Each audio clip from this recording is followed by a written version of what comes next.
शुरुआत में 7 प्रकार के मूल अधिकार दिए गए थे और उनमें से एक अधिकार था संपत्ति का अधिकार, जो सन 1978 में हटा दिया गया था।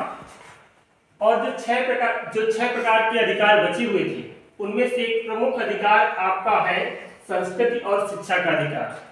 इसी के बारे में आप जानेंगे कि आखिर शिक्षा का अधिकार क्या है।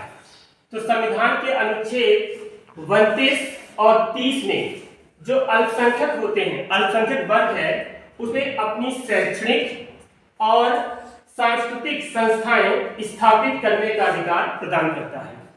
अब इसमें से जो आर्टिकल 29 क्या कहता है, आर्टिकल 30 क्या कहता है, इसको हम अलग अलग जानेंगे।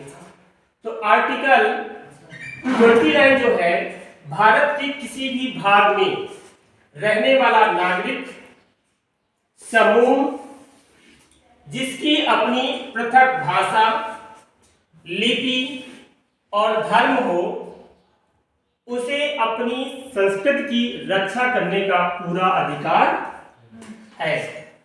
दूसरा क्लॉज जिसका कहता है राज्य द्वारा संचालित या अनुदान प्राप्त कोई भी शैक्षणिक संस्था धर्म, जाति, भाषा आदि के आधार पर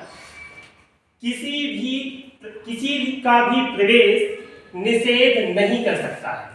ये हमारा आर्टिकल 29 कहता है। आर्टिकल जो 30 है, आर्टिकल 30 में भी 2 क्लॉज है।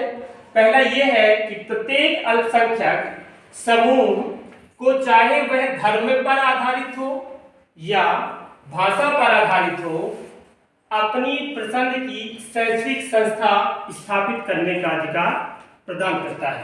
क्लॉज जो सेकंड है, विद्यालय किसी भी भाषा या धर्म पर आधारित अल्पसंख्यक वर्ग द्वारा संचालित किया जा रहा है, इस आधार पर राज्य अनुदान देते समय किसी भी प्रकार का भेदभाव नहीं कर सकता है।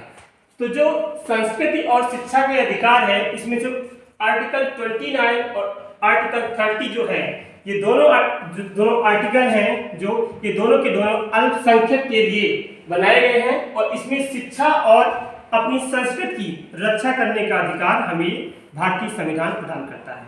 धन्यवाद।